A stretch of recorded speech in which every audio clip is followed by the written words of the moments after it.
¿Y si sale jazz? No grabé nada. ¿Y si sale jazz? Sí. Bueno, buenas tardes, bienvenidos a la reunión. Vamos a comenzar, porque algunos de los compañeros todavía no se han incorporado, pero damos prioridad a la charla que nos tiene que dar Arcadio, que es aquí. Y luego a las 8, cuando termine Arcadio, nos quedaremos un momentito y haremos la presentación de Arcadio y luego haremos una materia. Yo soy una de las autoridades de la presentación. Y ahora, Arcadio.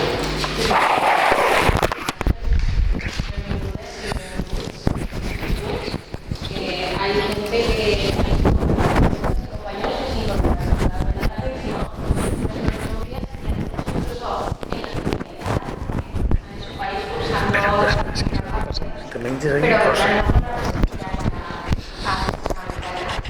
entonces nada, que sepáis que bueno, luego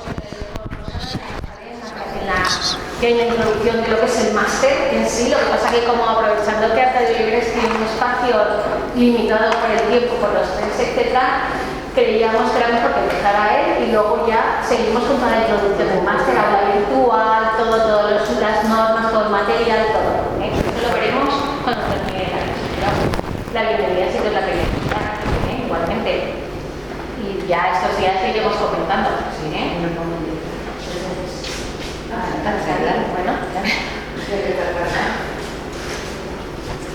Bueno, pues en la primera sesión de este máster de cooperación al desarrollo, este curso oficial de la Universidad Jaume I, contamos con la presencia de un profesor que nos viene acompañando en el máster desde sus inicios. Queremos agradecer su apoyo siempre a la Universidad Jaume I y al máster de cooperación al desarrollo en concreto, que es Arcadio Oliveres. Arcadio Oliveres para las personas que están en la economía, para las personas que están en la cooperación y para muchas otras personas que están en diferentes movimientos sociales, es un referente. Y yo creo que lo mejor para nosotros ahora es escucharle, no robarle más tiempo y entenderemos bien por qué. Y además queremos saludar desde aquí a las personas que nos puedan seguir la clase a través del directo y también a las personas que están cursando la especialidad online del máster. Y nada, simplemente esta tarde vamos a hacer un solo grupo para compartir las reflexiones de Arcadio Oliveres con todos vosotros. Le damos paso. Muchas gracias. Sí. Doncs molt bona tarda, bona vesprà, que dieu per aquí. Supongo que por la audiencia, quizá no la presente, sino la ausente, es mejor que hable en castellano. Y por tanto lo haré con mucho gusto. El ministro Wert ya me ha enseñado castellano hace tiempo y por tanto pienso que lo podré hablar más o menos. Vamos a intentar a lo largo de esta sesión hablar de cuestiones básicas del desarrollo, pero antes es mi obligación dar las gracias a la Universidad Jaume I y a los compañeros responsables del Máster de Cooperación y Acción Humanitaria, que yo no entiendo por qué ya llevan 6 o 7 años invitándome siempre constantemente. Me ponen todas las facilidades de horario, de organización posible y evidentemente estoy obligado a estar con ellos, a estar con vosotros el tiempo que haga falta y si el máster todavía se mantiene muchos años más, cosa que deseo, y si me siguen invitando, pues lo seguiré haciendo con mucho gusto. Bien, vamos a dedicar 4 horas a lo que podríamos llamar una especie de visión panorámica de los grandes problemas del desarrollo. Yo diría que para mí, o por lo menos como yo lo interpreto, lo que haré ahora es aquello que en términos teatrales se llama la labor del telonero. Hay alguien que sale antes de los artistas importantes que van a cantar después para preparar el ambiente, para caldear un poco los ánimos, y yo lo que intentaré es eso, caldear los ánimos, ver cuáles son los problemas, para que después ya, a partir de la próxima sesión, entréis directamente en materia y veáis qué es lo que se trata o lo que se tratará a lo largo de este máster. Lo haré desde distintas facetas y aunque esto está evidentemente también distribuido a distancia, por lo menos los que estamos en el aula no tengáis ningún inconveniente en interrumpir, en levantar la mano, en hacer preguntas, cuestionar lo que yo vaya a decir. Trataré de 5 o 6 grandes problemas que a mí me parece que presenta hoy en día la economía. Evidentemente, un gran problema es el que motiva este máster, que es el subdesarrollo, pero no es el único problema. Hay varios problemas a los que intentaré hacer referencia a lo largo de este tiempo. Pero antes de entrar en estos problemas, y algunos que me conocen ya lo saben, yo quisiera dedicar algunos minutos a algo que tiene que ver con ello y que para mí representa una verdadera obsesión. Y a esto se llama información. Estamos en un mundo que ha sido calificado como sociedad de la información y de la comunicación, y la verdad es que se nos escapa casi todo lo que sucede. Vivimos engañados, vivimos confundidos, vivimos con informaciones manipuladas, vivimos con medias verdades, vivimos con todo lo que vosotros queráis. Y en cambio pensamos saberlo todo. Casi no sabemos nada. Podríamos saber, sí, pero intentan confundirnos. Os pondré 2 o 3 ejemplos que creo que son pertinentes al hablar de la mala información que recibimos. El primero está muy y mucho en el corazón de un curso como este que estamos ahora iniciando. Es algo que veréis reiteradamente a lo largo del programa, pero que ya apunto desde el primer día. A este tema se le llama deuda externa. Hace unos años yo hablaba de deuda externa refiriéndome a los países en desarrollo. Mucho me temo que tengo que actualizar la cuestión y hablar de deuda externa también referida a los países del norte, como es el caso nuestro. Si después hay tiempo, también me dedicaré un rato a hablar de esta deuda. Pero ahora no, ahora me refiero a la deuda, aquella que nos ha venido preocupando desde hace muchos años, cuando empezamos a preocuparnos por las cuestiones del subdesarrollo. Quizás sepáis que en la segunda mitad de los años 90 del siglo XX se produjeron alrededor del mundo, promocionados por ONGs y movimientos sociales, largas acciones, largas manifestaciones, largas campañas en favor de la condonación de la deuda externa. Parecía que íbamos a jugar con un mito bíblico, que es el del año sabático. Ya sabéis que el año sabático es el año de perdón, y parecía que, de acuerdo con las ideas bíblicas, un año tan significativo como el 2000 podía ser un buen año de perdón. Y en base a esta idea, especialmente en Brasil y en otros países de América Latina, se empezó una campaña en favor de la condonación de la deuda externa. Se pidió a los gobiernos, a los bancos, a los organismos internacionales que dejaran de gravar de esta manera a los países en desarrollo, puesto que la deuda iba a hipotecar completamente su economía. Os pondré un ejemplo.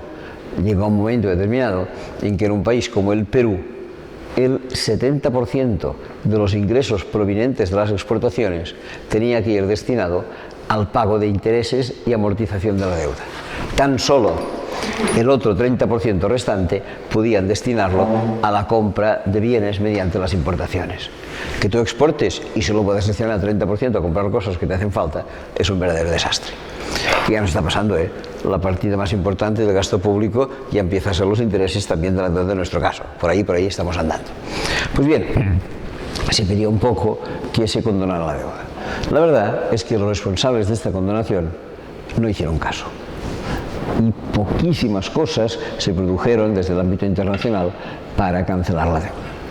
Sin embargo, 5 años después del cambio de siglo, exactamente en el año 2005, con motivo de su reunión anual, los 2 organismos financieros más importantes del planeta, que como bien sabéis se llaman Fondo Monetario Internacional y Banco Mundial, nos dieron una aparentemente buena noticia.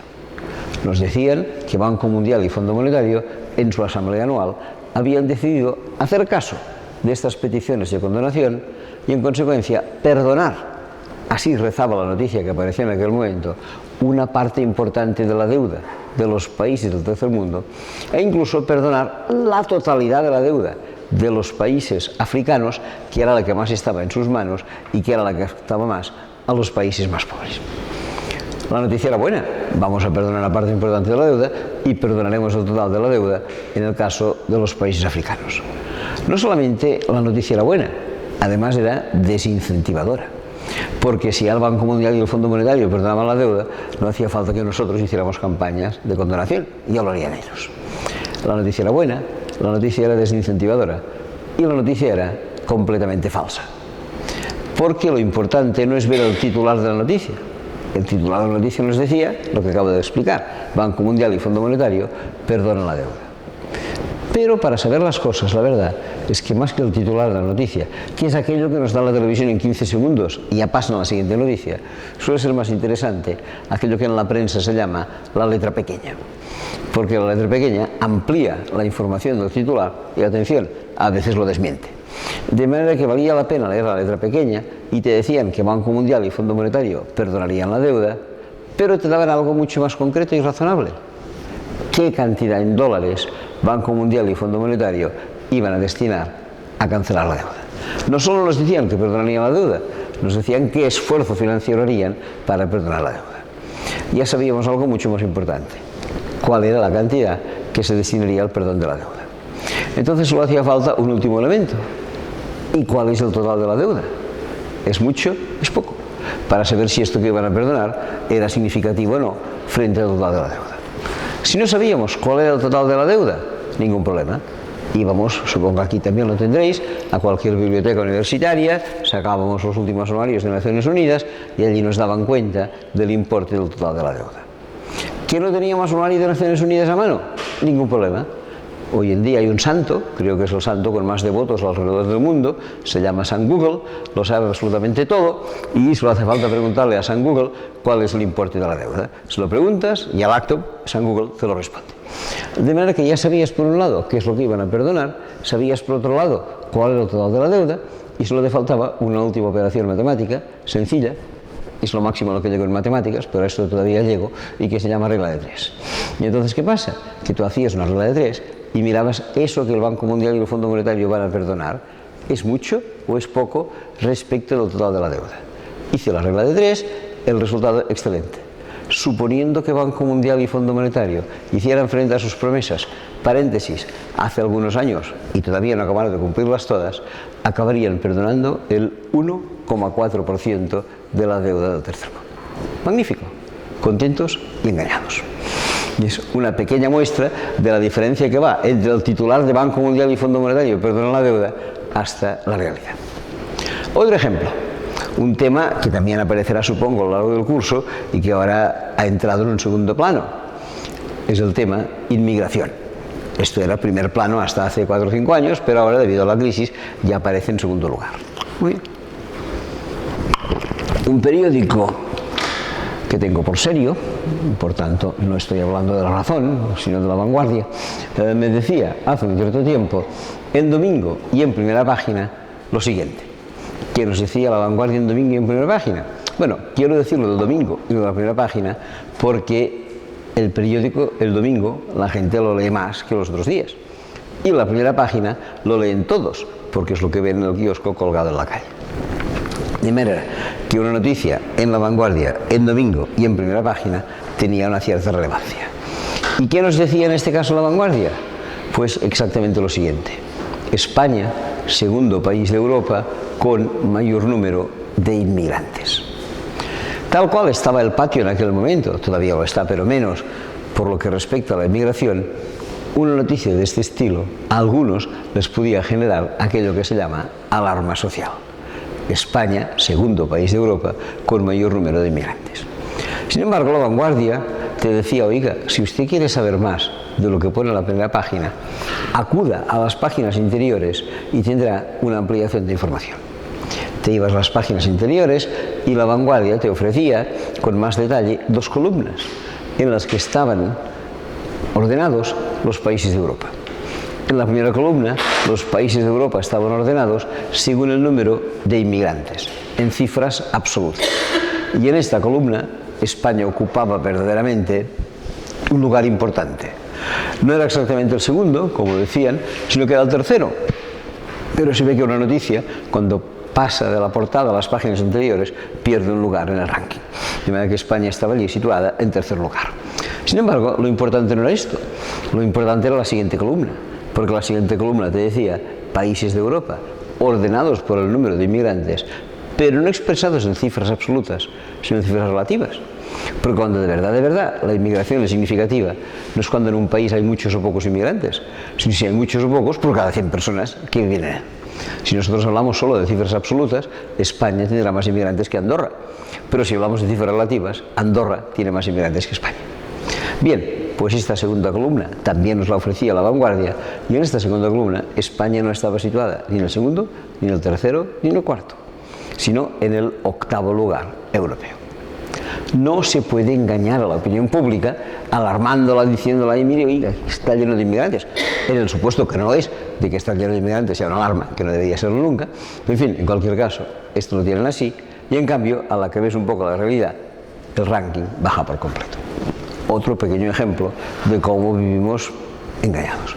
Un tercer ejemplo, este está en la mente de todas y todos, solamente debemos remontarnos a 1 año y medio atrás para recordar aquella verdadera tontería y estupidez llamada gripe A. En un momento determinado, todos los ciudadanos, empezando por la ministra de Sanidad, siguiendo en Cataluña por la consellera de Salud, y todos allí vacunándonos frente a la televisión para que fuéramos conscientes de la gravedad de una epidemia que terminó en nada, en nada. ¿Y por qué se nos engañó de esta manera? Porque se nos hizo vacunar a todos. Ahora, con el paso del tiempo, se ha sabido. Hace 6 o 7 años había una cierta amenaza de algo que se llamaba la gripe aviar, la gripe de las aves, la gripe de las gallinas. Se ve que las gallinas también tienen gripe. Y entonces había miedo de que esta gripe gallinácea traspasara al género humano. Y como acto de prevención se fabricaron miles de dosis de un antídoto llamado Tamiflu, con la idea de que si aparecía la gripe A, pues lo tomáramos todos. Pero la gripe A no apareció.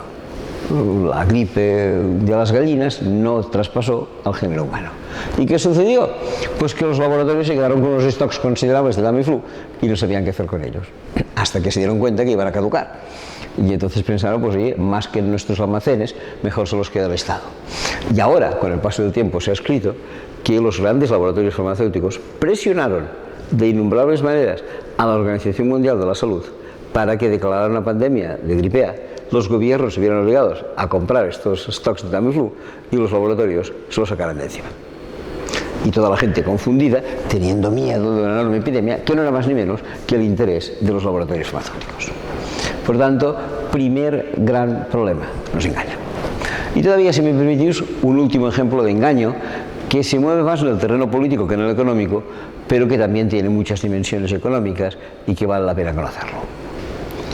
No sé si por edad le gastáis a tiempo o no, los que somos mayores tuvimos ocasión, en mi ciudad de Barcelona por ejemplo, el día 15 de febrero del año 2003, de asistir a una inmensa manifestación contraria a la inmediata guerra, inminente guerra en Irak.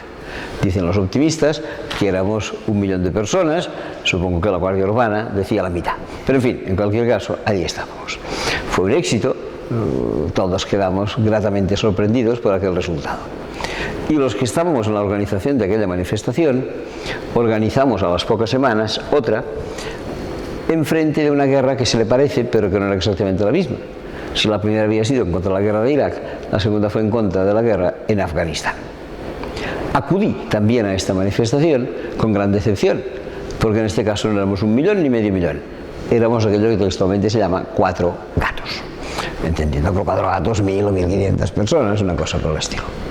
¿Por qué en la manifestación en contra de la guerra de Irak nos reunimos miles de miles y en cambio en la que estaba hecha en contra de la guerra de Afganistán reunimos 4 gatos?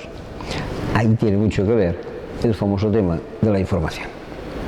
La manera que informativamente se vendió la guerra de Irak y la manera que informativamente se vendió la guerra en Afganistán era radicalmente distinta. La guerra de Irak era una guerra a la que se le veía el plumero.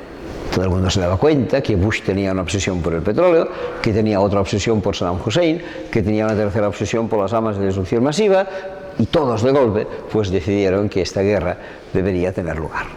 La gente se dio cuenta que aquí había gato encerrado y protestó. Sin embargo, hay que reconocer que la guerra en Afganistán, desde el punto de vista informativo, fue mucho mejor vendida a la opinión pública. Cuando en octubre del año 2001, ahora se cumplen justo 11 años, empezó la guerra en Afganistán, el entonces presidente Bush reunió a los periodistas y les dijo, oiga, vamos a empezar una guerra en Afganistán y la empezaremos por 3 razones distintas. Primera, porque hemos tenido hace un mes unos atentados terribles en Nueva York. El responsable de esto se llama Osama Bin Laden. Parece que este señor se ha escondido en Afganistán y por tanto tenemos que acudir a Afganistán a buscarle para castigarle. Muy bien. Segunda cuestión que enfocó el presidente Bush, sabemos además que en Afganistán la mujer afgana vive en unas condiciones muy precarias, está ciertamente maltratada y sería bueno que acudiéramos allí para mejorar su dignidad y sus condiciones de vida. Y en tercer lugar, afirmó Bush, también es conveniente que acudamos a Afganistán porque este es un país en el que está proliferando de mala manera el tráfico de heroína y esto parece ser no muy sano para la salud. Frente a estas tres aportaciones, la heroína, la mujer afgana y el hallar a Bin Laden, nadie se opuso en gran manera a esta acción de la guerra en Afganistán. Sin embargo, ahora, lo acabo de decir, han transcurrido 11 años desde esta guerra. Nos damos cuenta de que ninguna de las tres propuestas ha culminado.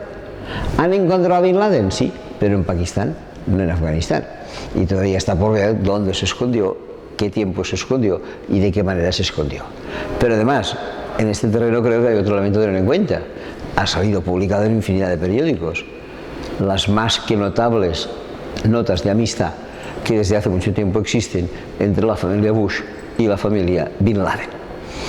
Es de todos conocido que antes de dedicarse a la política, George Bush tenía en Texas un negocio de petróleo y que en este negocio de petróleo compartía intereses del negocio con uno de sus socios, llamado Salem Bin Laden, hermano de Osama.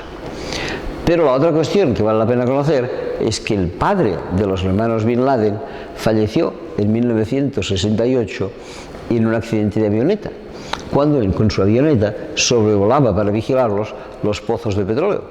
¿Por encargo de quién? De su patrono. ¿Y quién era su patrono? Un tal Prescott Bush, abuelo de un presidente Bush y padre de otro presidente Bush. El padre de Bin Laden había trabajado muchos años a las órdenes del abuelo Bush, que además, por lo que parece, le dejaba aviones eficientes que caían en el momento menos oportuno. Por cierto, y aunque no sea para el caso, este abuelo Bush amasó enormes fortunas en los años 30 gracias al negocio de petróleo y a otros negocios que tenía, y siempre una parte importante de sus beneficios los dirigió al mismo destino.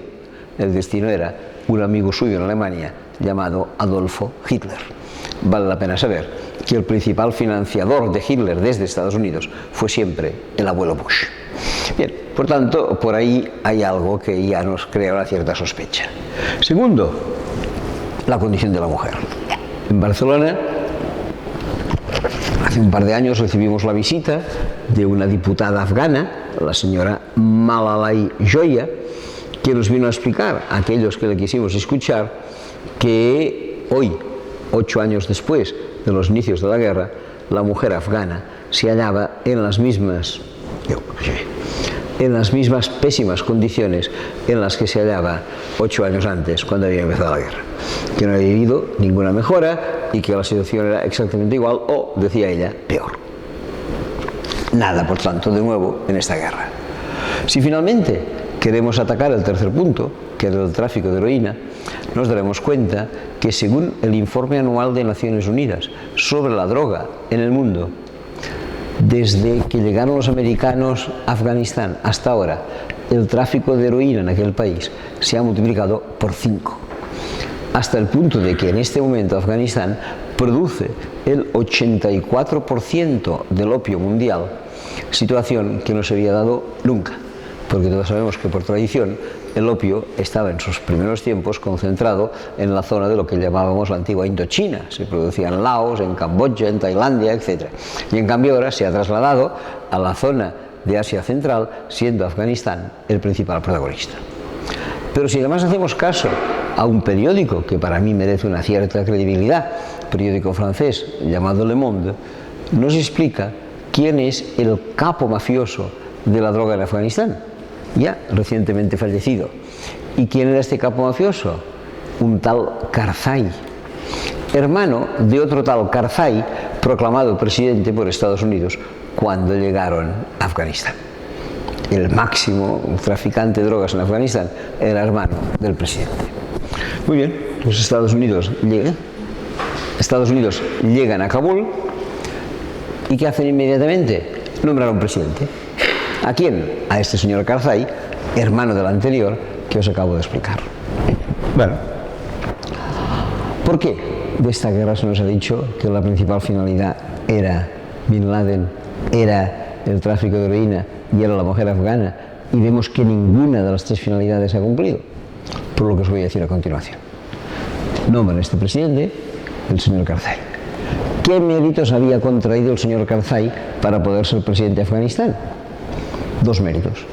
Por un lado, 5 años antes de su nombramiento había trabajado como agente de la CIA norteamericana, y 5 años antes había trabajado como directivo de una industria norteamericana de petróleo llamada ONOCAL. Se ve que entender de petróleo y entender de la CIA es mérito suficiente para que te hagan presidente. Pues bien, este señor fue nombrado presidente, y tan pronto fue nombrado presidente se reunió con sus dos vecinos, un vecino al oeste, presidente de Turkmenistán, y un vecino al este, presidente de Pakistán. ¿Y qué hicieron los tres presidentes vecinos? Pues acordar la construcción de un oleoducto, puesto que Turkmenistán es un país que hace frontera con el Mar Caspio. El Mar Caspio, como bien lo saben, desde el Azerbaiyán es muy rico en petróleo. Y de lo que se trataba era de construir un oleoducto que sacara el petróleo del Mar Caspio, lo canalizara en primer lugar a través de Turkmenistán para entrar a continuación en Afganistán y seguir más tarde en Pakistán, desde donde este petróleo saldría, según ponían los periódicos de la época, en buques petrolíferos que se lo llevarían inmediatamente hacia los Estados Unidos. El petróleo de Turkmenistán era una de las razones básicas de la guerra en Afganistán. Se empezó a construir este oleoducto. Ahora nos ha parecido ya el final de la construcción, 8 años después. No hace muchos meses el periódico nos decía que ya el oleoducto estaba finiquitado. No tengo noticias si ha entrado o no ha entrado en funcionamiento, pero construido lo está. ¿Quién ha construido este oleoducto? Bueno, pues muchísimas empresas. En un oleoducto intervienen muchísimas empresas. Pero, según los periódicos, hay una empresa que lleva la coordinación de la obra. Es la empresa que ha firmado los convenios con los 3 gobiernos de los 3 países afectados. ¿Cuál es esta empresa? Esta es una empresa norteamericana. ¿Cómo se llama? Halliburton. Si te entretienes un rato por internet y miras quién está detrás de Halliburton, te das cuenta que es una empresa cuyo principal accionista y además durante una temporada presidente de la empresa es un personaje llamado Dick Cheney, que como bien recordaréis era el vicepresidente de Bush. De manera que por ahí andan las cosas. Esta era una guerra fundamentalmente por el petróleo, pero también era una guerra en la que había otro elemento que no podemos olvidar. Yo creo que todavía hoy es el que motiva la continuación de presencia de tropas en la zona. En esta guerra Estados Unidos dejó, y otros países como España también, miles de soldados en un espacio estratégicamente interesante al máximo. Afganistán, si contempláis un mapa de Asia, os daréis cuenta que se encuentra relativamente cerca de China, relativamente cerca de la India, relativamente cerca de Rusia, relativamente cerca del Próximo Oriente, relativamente cerca de todos aquellos puntos, de Irán, por descontado, relativamente cerca de todas aquellas zonas que a Estados Unidos le gusta tener controlada de cerca. Y esto nos explica el por qué, desde hace años, primero el presidente Obama y después alguien que le siguió, que se llama José Luis Rodríguez Zapatero, retiraran sus tropas de Irak, pero que en ningún momento retiraran, y todavía no lo he hecho ahora, las tropas de Afganistán. Esto es lo que sucede y hoy por hoy todavía existen estas tropas situadas en Afganistán y nadie parece tener las más mínimas ganas de sacarlas. Creo que los que acabo de explicar son unos pequeños ejemplos de cómo podemos vivir. Acabamos de empezar en un primer tema que es el de la información, diciendo que vivimos completamente confundidos y engañados. He puesto 3 o 4 ejemplos de engaño continuado y ahora iba a decir por qué vivimos engañados. Pero algo muy sencillo, porque aquellos que nos informan no son libres. Aquellos que nos informan son gente con intereses creados considerables y obviamente con ganas de engañarnos permanentemente. No hace mucho tiempo cayó en mis manos un estudio realizado en un lugar, digamos, lejano, la Facultad de Comunicación de la Universidad de Santiago de Chile. ¿Qué analizaban estos compañeros de Santiago de Chile? pues analizaban con un cierto detalle cuáles eran los 12 más medias más relevantes en la información norteamericana. Más media que generan opinión alrededor del mundo y que, como sabéis, se denominan CNN, Washington Post, New York Times, Walt Disney Productions, Times Warner, pues yo qué sé, cosas por el estilo, Herald Tribune, etc. Analizaban estos 12 medios de comunicación. Cada uno de ellos, de promedio, para hacer números redondos, tenía en su consejo de administración a unas 15 personas. Por lo tanto, 15 personas multiplicada por 12 medios te daba una cifra de 180 personas. El estudio analizaba quiénes eran las 180 personas que tienen en sus manos la comunicación de los 12 medios más potentes de Estados Unidos, que, como bien sabéis, son los medios que generan opinión pública constantemente. Analizaba la personalidad de los 180. De 20, el estudio confesaba no tener ni idea de quiénes eran. Pero de los otros 160 te daba perfecto detalle.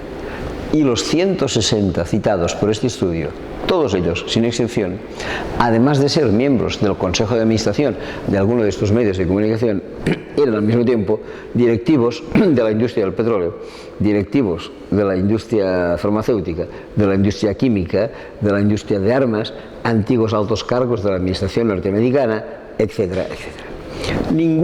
Ninguno de esos directivos era una persona libre. Todos ellos eran aquello que en mi juventud se llamaba, y quizá no lo recordaréis, pero sí que sabéis que existían, los llamados discos de vinilo. Todavía hoy en algunas discotecas, los de jockey, no sé qué hacen, ponen discos de vinilo y dan vueltecitas y hacen ruidos y tal. Muy bien, pues en mi juventud los discos eran de vinilo y la empresa editora de discos de vinilo, la más famosa de todas, era una empresa alemana, creo recordar, que tenía un logotipo bien conocido. Se trataba de un perrito durmiendo frente a una gramola. La casa de edición se llamaba La Voz de su amo. Exactamente, estos periodistas son todos exactamente eso, la voz de su amo. Y en los medios de comunicación norteamericanos nos explicarán lo que interesa a la industria farmacéutica, lo que interesa a la industria química, lo que interesa a la industria del petróleo, lo que interesa a la industria de armas, lo que interesa a la administración norteamericana. Nunca dirán lo que interesa a los ciudadanos. Y por tanto, estamos siempre perfectamente mal informados, no solamente en Estados Unidos. Si aquí tenemos la ocasión de acudir a alguna emisora de radio, cuando voy a ellas veo que el locutor que me entrevista, detrás de él tiene la CNN las 24 horas del día predicando el oráculo de la verdad. Y todavía diría yo que la CNN, dentro de lo que hay, es de lo menos malo, no digo de lo más bueno, pero de lo menos malo de lo que pueda existir. Estamos engañados. El otro día escuchaba una conferencia de un periodista, había trabajado en el país y había trabajado en público, y me explicaba que todos los grandes periódicos españoles, todos, La Vanguardia, El Periódico, el ABC, La Razón, El Mundo, todos ellos, había estudiado él, que directamente o indirectamente todos eran propiedad de la banca, todos. ¿Qué nos dirán los grandes medios españoles sobre el rescate bancario cuando todos ellos son propiedad de bancos? Terrible, pero es así. Un último ejemplo, en este caso de Francia. El periódico más leído de Francia se llama Le Figaro. Le Figaro tenía un dueño, murió. Dejó el periódico en herencia a sus hijos, que no lo quisieron, se lo vendieron. Hubo distintas transacciones y finalmente la propiedad ha quedado estabilizada en manos de un señor que hoy en día es el dueño de Le Figaro. Un señor que se llama Sergio Dassault. Para no mover todo esto, os lo digo, Dassault. Muy bien. ¿Quién es el señor Serge Dassault? Si te entretienes un poco por internet, lo primero que compruebas es que este señor es el primer fabricante francés de aviones de combate. Si sigues leyendo, te das cuenta que el señor Dassault tiene encima de él una condena firme, es decir, sin apelación posible más arriba, de 9 años de cárcel en Bélgica por estafas cometidas por este señor en Bélgica. Y en tercer lugar, si sigues analizando su amable biografía,